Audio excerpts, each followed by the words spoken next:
5월 가정의 달을 우리가 맞아서 하나님이 기뻐하고 원하시는 그 가정들을 세워감에 있어서 여러분들에게 말씀을 전해드리려 합니다. 진정한 예수님의 가족이 누구이며 어떤 사람들이 그 가족에 속해 있는 사람들인가, 또 예수님의 진정한 가족 속에 누리는 은혜가 무엇인가를 함께 살펴보면서 여러분의 가정이 이 5월 한 달뿐만 아니라 내내 예수님의 가족으로서 하나님이 주시는 은혜를 누리고 살아가는 복 있는 가정들 되기를 주님의 이름으로 축복합니다.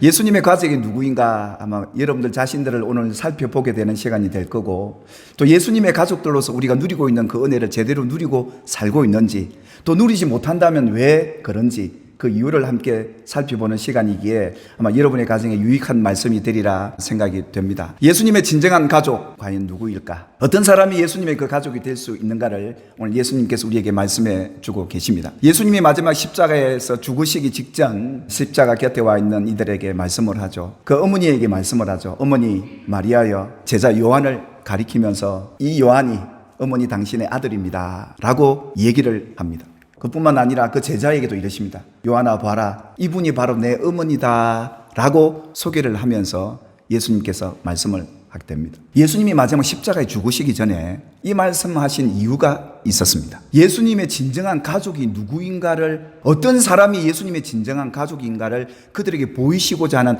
마지막 예수님의 십자가에 죽기 전에 말씀하셨던 그 내용이었습니다. 왜 이렇게 말씀하셨을까요? 요한복음 19장을 읽어가시면 어떤 흐름 속에, 맥락 속에 이 성경의 사건이 기록되어 있느냐 하면, 예수님이 이 세상에 오셔서부터 고난받으시고 죽으시고 부활하시고 성천하시고 다시 오실 그 모든 내용들이 성경에 기록된 대로 하나님의 뜻대로 되어지는 사건이었다라는 것을 암시적으로 표현을 하고 있습니다. 그래서 성경을 응하게 하시는 이 사건 속에 오늘 예수님의 이 사건, 또 예수님의 어머니와 제자에게 일렀던 이 가족에 대한 의미를 왜 이렇게 말씀하고 계셨을까요? 그것은 한마디로 말하면 성경이 이렇게 응해져야 되기 때문에, 하나님의 뜻이 이런 것이기 때문에 이렇게 예수님이 말할 수밖에 없으셨다라는 것을 우리는 충분히 이해할 수가 있는 겁니다. 내내 제자들에게도 이렇게 말씀하셨습니다. 내가 조금 있으면 고난을 받고 죽게 될 텐데 3일 만에 다시 살아나게 될 텐데 너희들이 다 나를 버리고 나를 혼자 둘 때가 오게 될 것이다 라고 말씀하십니다. 그게 하나님의 뜻이었고 성경의 뜻이었습니다. 스가랴서에도 기록된 것처럼 목자를 치리니 타향이 흩어져야 한다는 이 예언의 말씀이 이루어져야 되기 때문이었습니다. 어디까지요? 마지막 예수님이 죽기 직전까지 예수님은 홀로 계셔야 했고 다 흩어져야 했습니다. 근데 뭡니까? 제자 요한과 그 어머니와 그 이모와 글로바의 아내 마리아와 막달라 마리아, 가족같이 여겼던 사람들이 예수님의 십자가 곁에 와 있는 겁니다. 그런데 예수님은 지금 이렇게 십자가 곁에 와 있는 그들을 보고 믿음 좋다, 내가 너희들을 사랑한다, 천국에서 만나자 이러지 않고, 어머니 당신의 아들은 저 요한입니다. 제자 요한에게 너 어머니가 바로 저분이다, 마리아다. 왜 예수님이 지금 뚱딴지 같은 말씀을 하시는 것일까요? 근데 예수님이 이렇게 말씀하신 의도가 있었습니다. 예수님과 친분이 있고 이해관계 속에 있는, 가까운 그 관계에 있는 가족들과 이들이 마지막으로 해줄 수 있는 최선의 예의가 장례를 치르는 것 아니겠습니까? 그렇게 모여온 겁니다. 그 결과가 어떻게 됐느냐? 그들이 장례를 못 치릅니다. 예수님이 죽으셨을 때 장례를 친 이는 누구였습니까? 아리마대 요셉. 요한복음은 이 사건은 기록되어 있지 않지만 누가복음은 마지막 예수님의 죽음을 이렇게 기록해 놓고 있으면서 예수를 아는 자들, 예수님의 마지막 제자 요한과요, 또 갈릴리로부터 따라온 여자들 막달라 마리아, 그리고 그 이모, 그 어머니까지. 근데 이들이 다 멀리 서서 예수님의 마지막 죽음을 보고 있습니다. 오늘 십자가 곁에 가까이 와서 장례를 치르고자 왔던 이들이 지금 혈연적 관계, 예적인 관계까지 다 포기하고 외인처럼 저 멀리서 그저 바라보기만 하고 있는 이 상황을 성경이 기록해 놓고 있는데요. 오늘 예수님이 누가 내 어머니고 누가 당신의 아들인가를 보라 할 때 예수님이 이 말씀하신 그 의미가 바로 여기에 결과적으로 나타났던 겁니다. 십자가 곁에 모여왔던 가족들조차, 이해관계 속에 있던 그 사람들조차 예수님의 말씀을 듣고 하나님의 아들 그분은 성경을 응해드려야 될 뿐이기 때문에 우리가 있으면 안 되는구나. 그래서 그들은 멀리 서서 예수님을 지켜보고만 있는 이 결과를 성경이 왜 기록해 놓고 있을까요? 하나님의 뜻 앞에 너희들이 어떻게 선택할 건가를 보라는 겁니다. 하나님의 말씀 앞에 내가 여기 머물러야 되는지, 십자가 곁에 멀리 떨어져서 있어야 하는지, 하나님의 뜻 앞에는 어떤 관계도 포기되어져야 진정한 예수님의 가족이다. 이것을 지금 암시적으로 이 사건 속에 우리에게 보여주고 있었던 것이죠. 여러분, 우리가 지난번에 함께 나누었던 베드로 어떻습니까? 베드로는 예수님의 십자가 달리시기 전에 법정까지 따라갑니다. 다른 제자들은 다 아무도 없는데요. 그런데 이 베드로 예수님의 말씀이 생각나서 통곡하죠. 나를 혼자 둘 때가 올 텐데 떠나야 된다.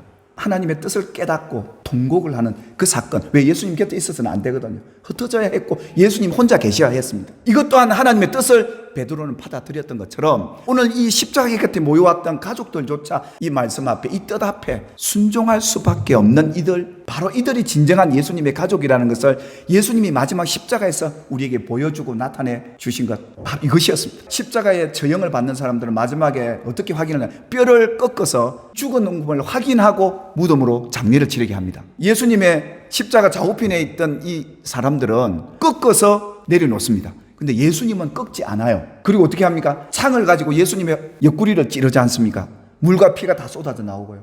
예수님은 뼈를 안 꺾어요. 왜요? 성경에 그렇게 기록되어 있거든요. 예수님의 죽음을 앞두고 뼈를 꺾지 않는다라는 이 성경이 응하게 된 사건, 이게 바로 십자가에서 이루어진 사건 아니겠습니까? 그러시면서 마지막에 예수님이 숨을 거두실 때요, 다 이루었다 이러십니다. 이 다 이루었다는 말은 하나님이 나에게 이루실 그 성경의 말씀이 다 이루어지는 이 순간, 그래서 요한복음 19장 30절에는 이것이 다 이루어진 겁니다. 내가 이 세상에 온 목적이 하나님의 뜻을 이루러 온 그 목적 이루어졌다. 마태복음 12장에 보니까 참 예수님은 공생에 들어서 가족들과 별로 시간을 많이 안 보내세요. 대부분 누구와 보내죠? 죄인들, 병자들, 그리고 예수님을 따르는 제자들과 늘 같이 하잖아요. 근데 예수님이 사역하시는 동안에 동네방에 소문이 납니다. 예수가 미쳤단다. 귀신 들려서 귀신도 쫓아내고 죄인들과 뭉쳐 다닌단다. 잘못됐구나. 막 이렇게 소문이 나니까 그 어머니와 형제들이 예수님을 찾아옵니다. 예수님 데려가려고 왔습니다. 제자들이 올 때, 예수님, 저기 어머니하고 형제들 왔습니다. 그러니까 예수님 뭐라고 그럽니까?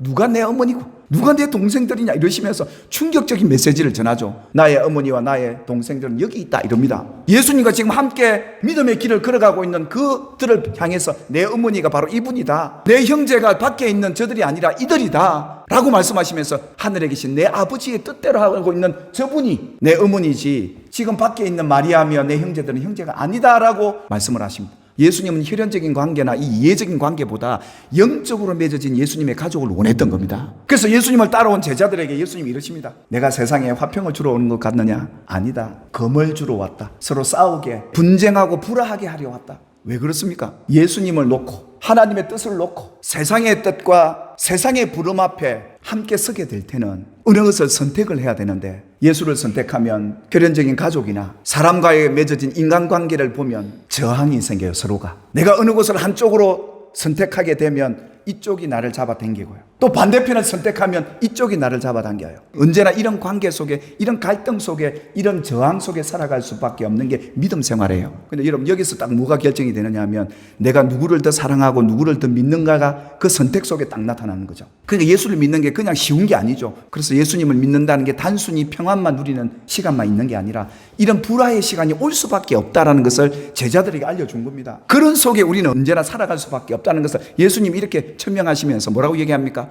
아버지나 어머니를 나보다 더 사랑하는 자는 내게 합당하지 아니하다. 내게 합당하지 않다는 말은 무슨 말입니까? 예수님의 가족 안에 들 수가 없다는 것. 그뿐만 아니라 아들이나 딸까지 나보다 더 사랑하는 자도 내게 합당하지 아니하다. 그래서 예수님 뭐라고 말씀하시냐면 또 자기 십자가를 지고 가요. 믿음으로 갖고 가요. 예수님 따라가요. 근데 따르지 않는 사람은 누굽니까? 가족을 따르고 이해관계를 따라가는 이들에게는 하나님 나라, 예수님에게는 합당하지 않는 거예요. 십자가는 지고 가는데 예수님을 안 따르는 사람은 삶이 고달프고 기쁘지 않고 삶이 너무 불편한 거예요. 그러면서 뭐라고 합니까? 자기 목숨을 얻는 자. 그 당시 예수님 당시는 살아가는 가족들이 그들의 생명줄이었습니다. 부모가 있어야 되고 자식이 있어야 나이가 들어서 복량할 거고 목숨과 같은 존재, 이런 관계들이 세상의 관계 아니겠습니까? 그런데 보십시오. 그 목숨을 얻기 위해서 산다면 오히려 그 목숨을 얻는 게 아니라 잃게 된다라고 주님은 경고합니다. 그래서 뭡니까? 그것을 얻으려고 하지 말고 예수를 얻으라. 예수를 위하여 자기 목숨을 도리어 포기를 하면, 혈연관계나 이해관계를 포기하면 잃는 게 아니라 얻는 거구나. 그래서 하나님은 오늘 우리에게 이런 선택, 믿음의 선택을 하길 바라는데, 여러분 주님을 위하여 자기 목숨을 버릴 수 있는 자가 되기를 주의 이름으로 축복합니다. 그러면은 잃는 자가 아니라 얻게 될 것이다. 그래서 예수님의 제자들이 조금 있으면 예수님이 죽게 될 텐데 내가 믿고 그동안 만져보고 함께 만났던 예수님이 죽는데요. 그 모든 사람은 죽음이 끝이라고 여기잖아요. 절망하잖아요. 그때 예수님이 제자들의 이런 말씀을 하세요. 너희에게 이른다. 너희가 곡하고 애통하겠다. 그것으로 인하여 너희는 근심하게 되겠다. 그렇게 근심이 오지만 도리어 기쁨이 되리라. 그러니까 성령을 딱 받고 보니 주님이 내 안에 딱 들어오시니까 근심은 온데간데 없어요. 그 고통, 그 두려움 기억하지도 않는데요. 그래서 예수님이 제자리에 당부하잖아요. 예수 끝까지 따라오도록 성령을 보내시지 않습니까? 성령으로 받고 나면 내가 선택한 것이 참 잘 됐구나. 안정감을 갖게 되고 평안을 얻게 되고 어떤 상황에도 말입니다. 예수님께서 말씀하시잖아요. 그날에는 너희가 근심하는 그날에는 구해라. 성령이 너희에게 진리 가운데 갈 수 있도록 도와줄 것이고 바른 선택을 할 수 있도록 도와주실 것이고 너희를 부욕케 하실 것이고 그것이 예수님 안에 들어온 가족들이 누릴 수 있는 복이었습니다. 그래서 구해라. 내 이름으로 구해라. 성령님을 구하고 주님을 구해라. 내 이름으로 주시리라. 그렇게 구하면 기쁨이 충만하리라. 예수님과의 이 관계가 바로 이런 속에서 이루어지는 것 아니겠습니까? 가족들만 누리는 거예요. 예수님의 가족들만 누리는 거라니까요. 이 올 한 달 가정 기도하시면서 성령으로 충만하십시오. 그 기쁨 다시 되찾아 누리십시다. 예수님의 가족 이런 분들만 누릴 수 있는 복이 바로 이 조건입니다. 누구든지 하늘에 계신 내 아버지의 뜻대로 하는 자가 내 형제요 자매요 어머니이니라 하시더라. 아멘.